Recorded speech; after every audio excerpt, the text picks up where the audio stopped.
And our next story is about the Taliban. And it's unlike anything you have heard of.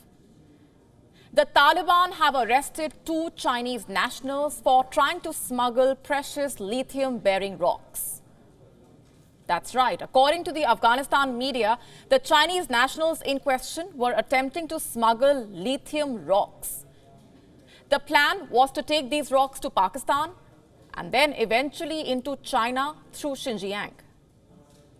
Reports say these men were being helped by the local Afghan allies, but they were caught in the eastern city of Jalalabad. Here's what was recovered from their possession: 1,000 metric tons of lithium-bearing rocks.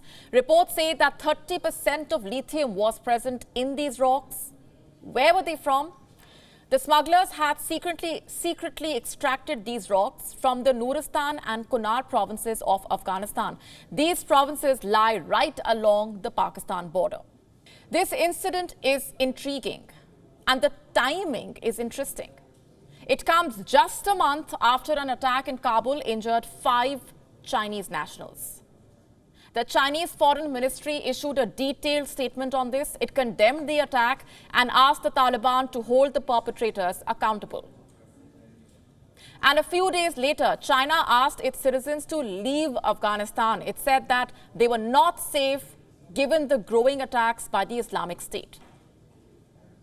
Well, it seems like Chinese nationals did take the warning seriously, only that some of them did not want to leave alone.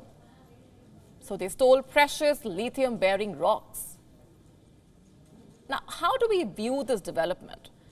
We know it's usual for the Chinese to steal something, but getting caught stealing, that too by the Taliban, is embarrassing to say the least.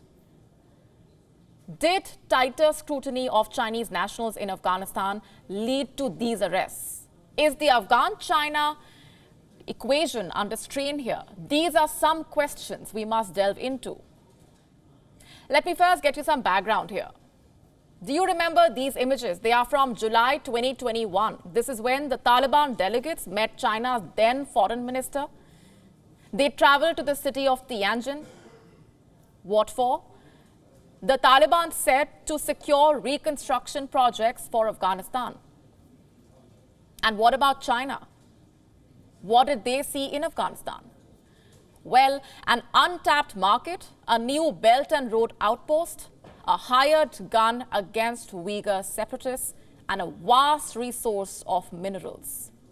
You see, Afghanistan may be one of the poorest countries in the world, but it sits on a vast resource of mineral deposits. In 2010, American geologists said the worth of these deposits could be at least $1 trillion. $1 trillion.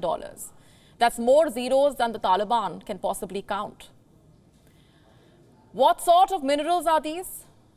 The ones that matter: iron, copper, gold, lithium, cobalt, uranium, sulfur, rare earths, gemstones, you name it, Afghanistan has it. But just how much? Let me give you a breakdown. A 2010 report by Afghanistan's Ministry of Mines put the country's copper resource at almost 30 million tons.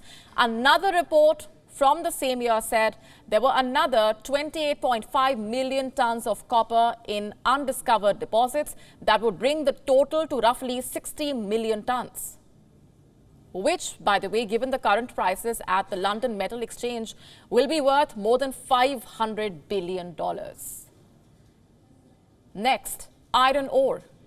The same report said that Afghanistan had more than 2.2 billion tons of steel-making raw material iron ore.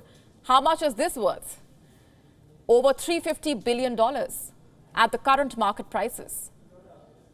And what about lithium, which is being touted as the new oil, a resource crucial to the shift to renewable energy? Well, brace yourselves. In 2010, a US Department of Defense memo described Afghanistan as the Saudi Arabia of lithium, meaning it could be as crucial for the supply of lithium as the Sheikhdom is for crude oil. In fact, the survey further said, I'm quoting, if Afghanistan has a few years of calm, allowing the development of its mineral resources, it could become one of the richest countries in the area within a decade, unquote. But how big are the lithium deposits in Afghanistan? This the survey did not reveal. Perhaps China can, now that it's stealing lithium-bearing rocks. But will Afghanistan let it? Has it sensed China's intentions? Has it sensed China's duplicity? Is it becoming protective about its resources? The arrest of the Chinese nationals only indicates this.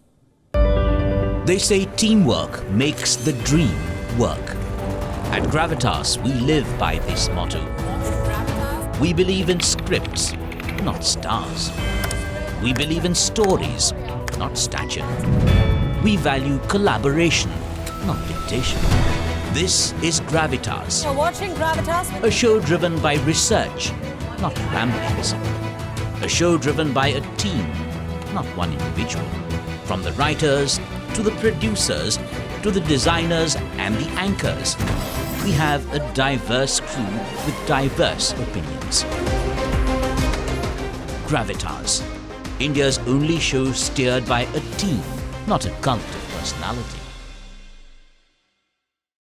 WION now available in your country. Download the app now. Get all the news on the move.